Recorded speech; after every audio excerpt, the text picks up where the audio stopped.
Hello again. Welcome back to Year 4 of the Religious Education Initiative. This is week 27, day 1. We're continuing our way through the book of 1st Kingdoms or 1st Samuel. Last time we saw David acting more as the king of Israel than Saul, saving a city being attacked by the Philistines and then fleeing peacefully when they prepared to hand him over to Saul in exchange for that good deed. We saw him have an opportunity to kill Saul, and we saw him refuse to take this opportunity, unwilling to raise his hand against the Lord's anointed. And we noted that this phrase could as easily be translated as the Messiah of Yahweh, as the Lord's anointed. So this time we will see what transpires afterward, and possibly we will see the first place where David doesn't quite get it right. So this is chapter 25. Now Samuel died, and all Israel assembled and mourned for him. They buried him at his home in Ramah. Then David got up and went down to the wilderness of Paran. There was a man in Maon whose property was in Carmel. The man was very rich. He had 3,000 sheep and 1,000 goats. Now the name of the man was Nabal, and the name of his wife Abigail. The woman was clever and beautiful, but the man was surly and mean. He was a Calebite. David heard in the wilderness that Nabal was shearing his sheep. So David sent 10 young men, and David said to the young men, "Go up to Carmel, and go to Nabal, and greet him in my name. Thus you shall salute him, 'Peace be to you, and peace be to your house, and peace be to all that you have. I hear that you have shearers. Now your shepherds have been with us, and we did them no harm, and they missed nothing all the time they were in Carmel. Ask your young men, and they will tell you. Therefore let my young men find favor in your sight, for we have come on a feast day. Please give whatever you have at hand to your servants and to your son David." When David's young men came, they said all this to Nabal in the name of David, and then they waited. But Nabal answered David's servants, "Who is David? Who is the son of Jesse? There are many servants today who are breaking away from their masters. Shall I take my bread and my water and the meat that I have butchered for my shearers and give it to men who come from I do not know where?" So David's young men turned away and came back and told him all this. David said to his men, "Every man strap on his sword." Then every one of them strapped on his sword. David also strapped on his sword, and about 400 men went up after David, while 200 remained with the baggage. But one of the young men told Abigail, Nabal's wife, "David sent messengers out of the wilderness to salute our master, and he shouted insults at them. Yet the men were very good to us, and we suffered no harm, and we never missed anything when we were in the fields as long as we were with them. They were a wall to us, both by night and by day, all the while we were with them, keeping the sheep. Now therefore know this, and consider what you should do, for evil has been decided against our master and against all his house. He is so ill-natured that no one can speak to him." Then Abigail hurried and took 200 loaves, 2 skins of wine, 5 sheep ready dressed, 5 measures of parched grain, 100 clusters of raisins, and 200 cakes of figs. She loaded them on donkeys and said to her young men, "Go on ahead of me, I am coming after you." But she did not tell her husband Nabal. As she rode on the donkey and came down under cover of the mountain, David and his men came down toward her, and she met them. Now David had said, "Surely it was in vain that I protected all that this fellow has in the wilderness, so that nothing was missed of all that belonged to him, but he has returned me evil for good. God do so to David, and more also, if by morning I leave so much as one male of all who belong to him." When Abigail saw David, she hurried and alighted from the donkey, and fell before David on her face, bowing to the ground. She fell at his feet and said, "Upon me alone, my lord, be the guilt. Please let your servant speak in your ears, and hear the words of your servant. My lord, do not take seriously this ill-natured fellow Nabal, for as his name is, so he is. Nabal is his name, and folly is with him. But I, your servant, did not see the young men of my lord whom you sent. Now then, my lord, as the Lord lives, and as you yourself live, since the Lord has restrained you from blood guilt and from taking vengeance with your own hand, now let your enemies and those who seek to do evil to my lord be like Nabal. And now let this present that your servant has brought to my lord be given to the young men who follow my lord. Please forgive the trespass of your servant, for the Lord will certainly make my lord a sure house, because my lord is fighting the battles of the Lord. and evil shall not be found in you so long as you live. If anyone should rise up to pursue you and to seek your life, the life of my Lord shall be bound in the bundle of the living unto the care of the Lord your God. But the lives of your enemies he shall sling out as from the hollow of a sling.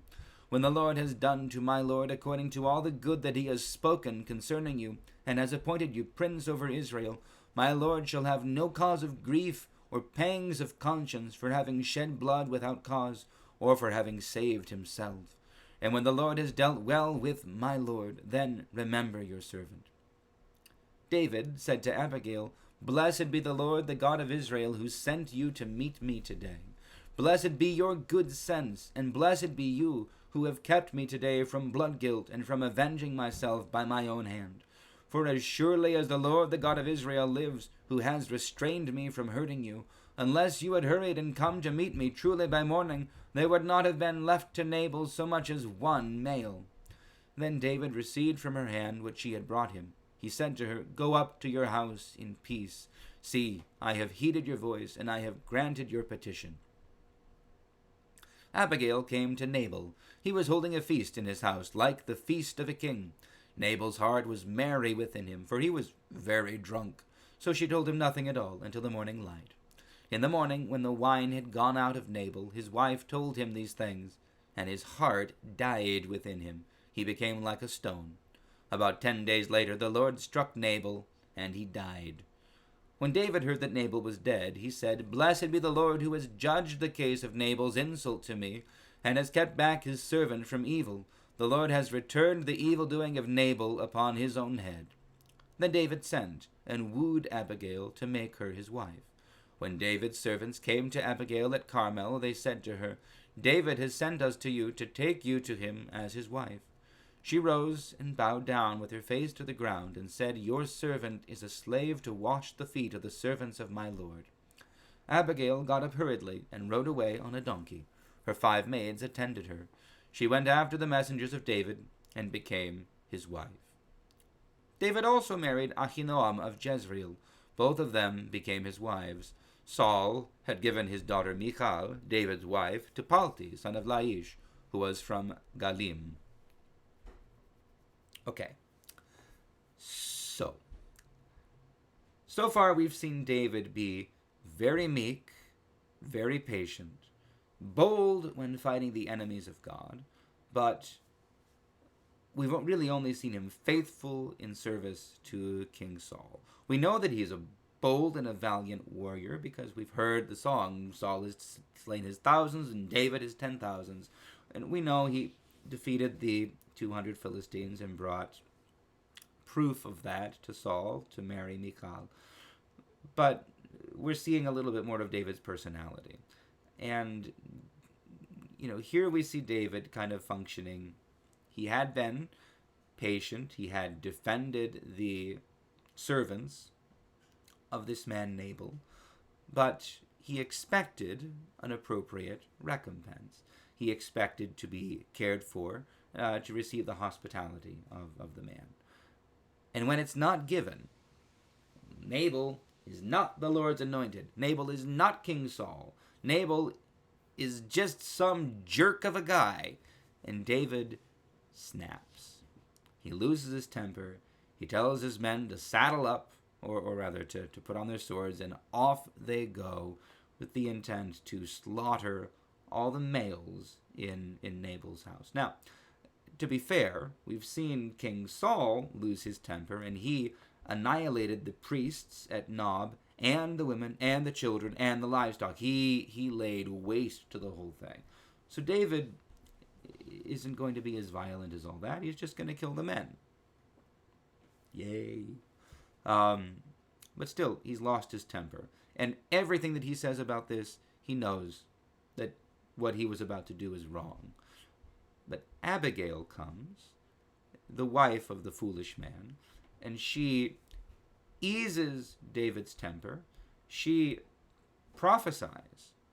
And in Jewish tradition, at least, Abigail is considered to be one of, I think, 7 women prophets. But she prophesies that David will become king. And she says, when you become king, let it be that you do not have the stain of the guilt of the blood that you're about to shed on your hands. Let your hands remain clean.